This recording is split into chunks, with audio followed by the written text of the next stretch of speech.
When Andrea and I got back from Liberia for us, it was like I hit the rock with a stick and water came out. It was just one miracle after the next. I mean, we lived in a war. It was like we just saw like God do so many miraculous things that Liberia for us became an idol. It became the only place that we could serve. When we came back from Liberia, my pastor at the time, he asked me to start a school at Calvary Chapel, Fort Lauderdale.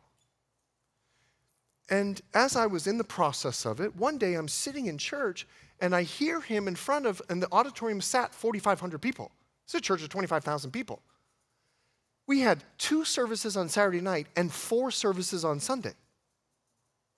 And I'm sitting in church and I hear him say, hey, we just hired our new leader of school here at Calvary Chapel, Fort Lauderdale. I'm thinking to myself, I mean, I was hired 6 months ago. Like, who are you announcing? And he never told me.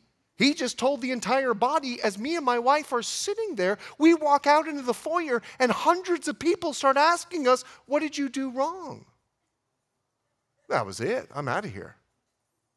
And I picked up my bags and we're going back to Liberia because that's the only place that we could minister.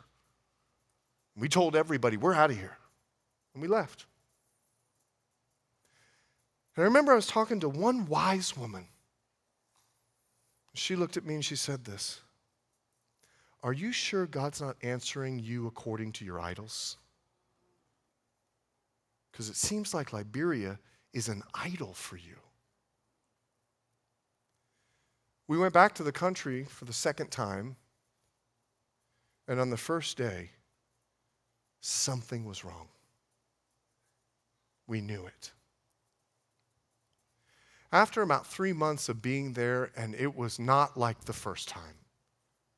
It was difficult. I mean, Liberia was difficult, period, but it was not like the first time where I had a stick in my hand and hit a rock and water came out. It was like drudging. It was like I just felt we were against the wind from the moment that we landed. And I had a dream. And I dreamed that there were thousands of snakes on the bottom of my bed. And the dream was so real. And Andrea woke me up screaming because I had my hands like this because a snake had come up on my bed and his mouth opened and he was about to swallow me.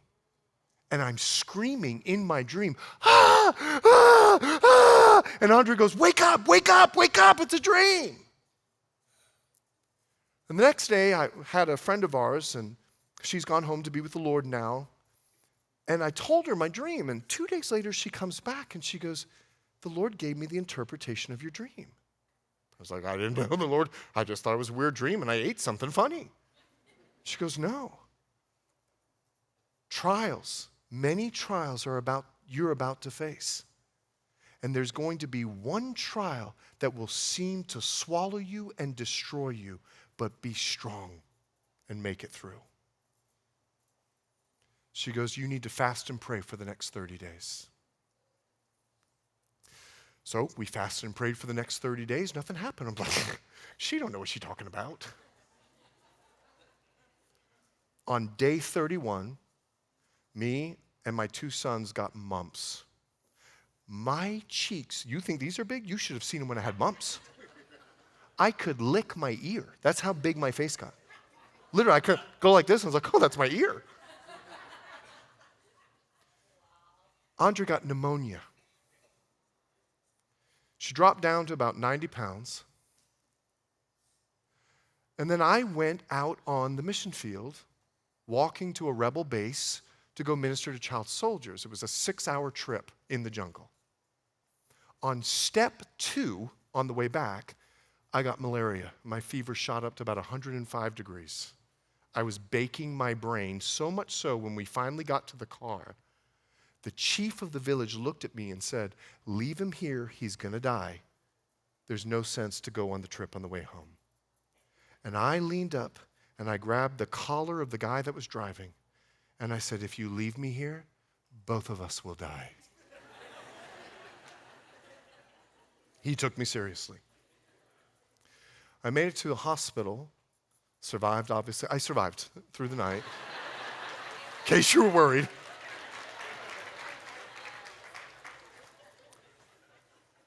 And I sat in the hospital for about 3 days, Andrea having no idea where I was. She was getting sicker and sicker, and our daughter Abigail contracted malaria. Abigail's 5 years old. I finally made it home. And I look at Andrea, she's lost more weight. And I'm holding my 5-year-old daughter, and she does the death gurgle. And she stopped breathing. And I cried out. I did. I cried out and I said, God, you brought us here to kill my daughter. Sorry, I'm getting emotional. You brought us here to kill my daughter. And my wife, God bless her, she cried out and she goes, Lord, please save our daughter. She's so much more faithful than I am. And I'm so glad that God listened to her prayer and not mine. And it seemed like 10 minutes, but within 30 seconds, my daughter went, and she came back to us. I'll never forget the sound.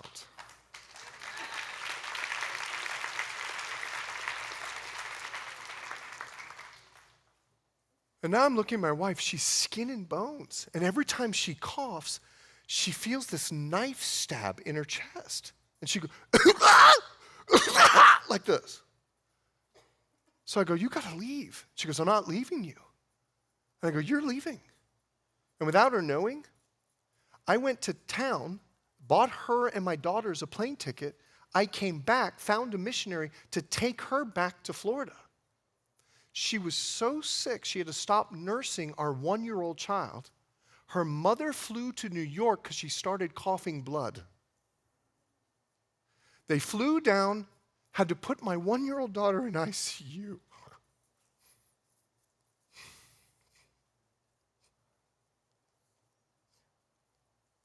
So Andrea calls me.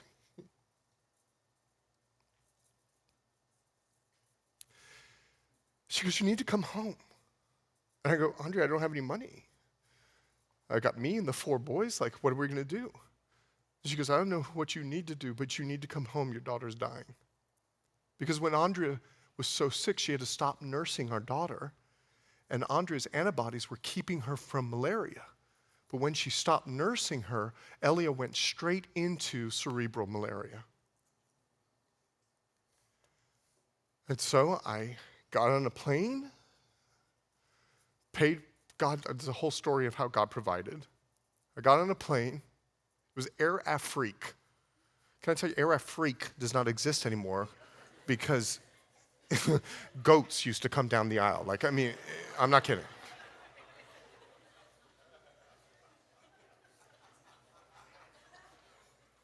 And I go into the bathroom, I look in the mirror, and all I hear is that one wise woman, I will answer you according to your idols. And I fell in the bathroom floor, and I wept to the point someone's banging on the door saying, please, are you okay? Let me in. I landed in Fort Lauderdale, and Andrea and my 1-year-old daughter, who was dying 3 days before, met me at the airport because God delivered her.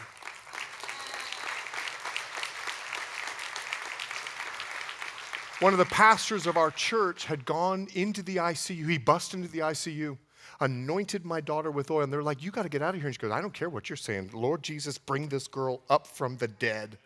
And she was out of ICU in 24 hours.